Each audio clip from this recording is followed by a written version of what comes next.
Well, 2021 was a really interesting year for Bitcoin.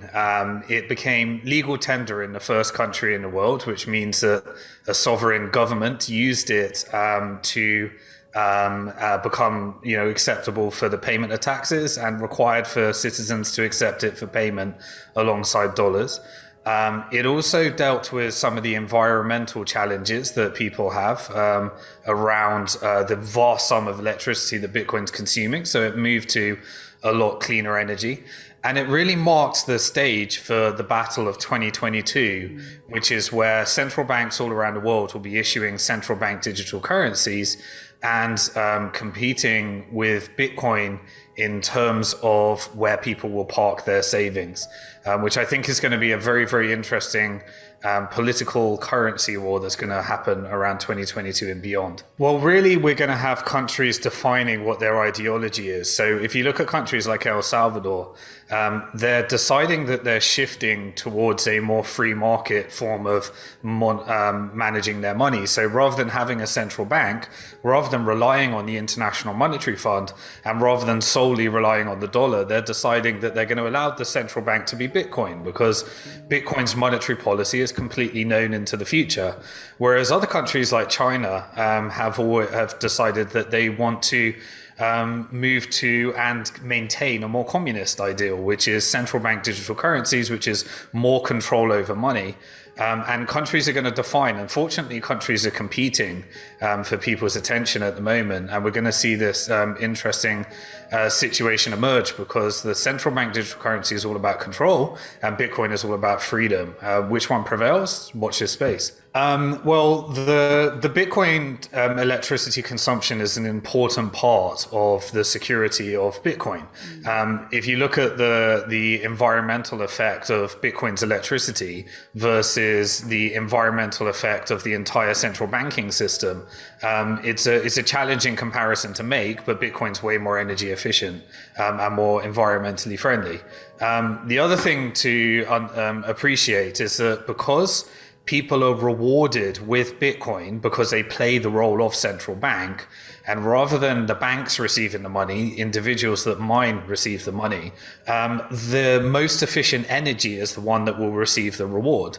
And so by innovating efficient energy, you end up with almost like a bounty program rewarding innovation, and those that have wasted electricity can allocate it towards mining Bitcoin, which then gives them a reward and moves away some of those more wastage as well. So I think the stage was set.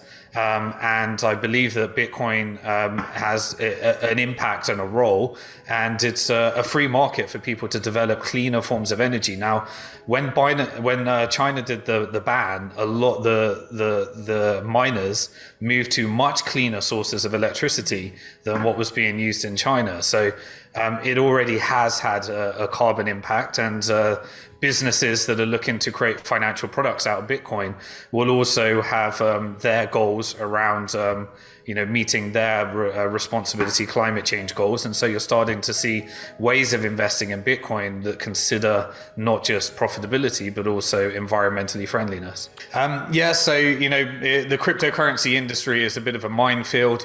I like to stick to the most used use cases. So Bitcoin is digital hard sound money and the best shot of achieving it. Nothing competes with that.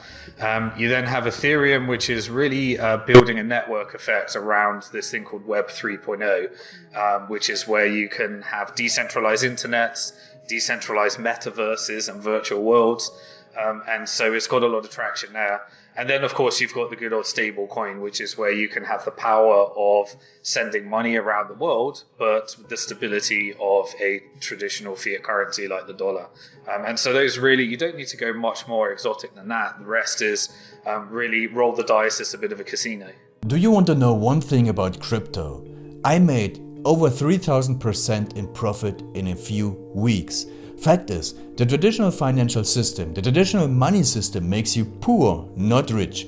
If you want to earn $500,000, $1 million, you have to wait until you're 50, 60, 70 in the traditional financial system, and you probably will still be broke. And you will be old. This is not a sexy combination, as you can imagine. But the question is, how can you start in crypto and make these profits? Where to invest? Where to start? My name is Gunnar and I'm from Germany, as you can hear, and things are a little bit different in Germany. More about that later on.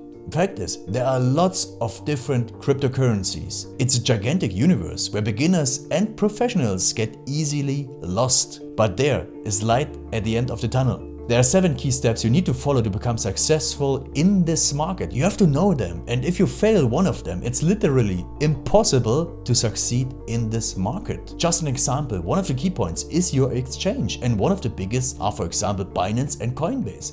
These are trusted and well-established exchanges, but, and this is a big but, you won't find the super profitable coins on those exchanges. The unknown super profitable coins that get gigantic profits are not traded on those kind of exchanges. They are traded on much smaller insider platforms that are barely known. And I can tell you what those super secret exchanges are and why they are so profitable. And another super important thing are the right information sources. The point is, the internet is gigantic. There are hundreds and hundreds of YouTube channels, blogs, pages, and much more. And there are also market makers and influencers. For example, Elon Musk, he is not a crypto guy, but the moment he recommended Dogecoin, it went through the roof, to the moon, so to say. But why did he recommend it?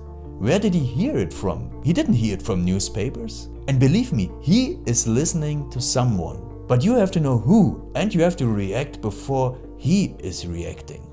This is really important. And these are only 2 of the 7 steps you have to follow in order to be successful in crypto. And if you want to know all of these steps in much more detail, and if you want to have a comprehensive checklist, here's what you should do. There is a link below this video. Click on this link and you will get the opportunity to subscribe to my channel. Click on the link and you will see a video where I explain the next steps. So see you soon. Click on the link now. I'll see you there.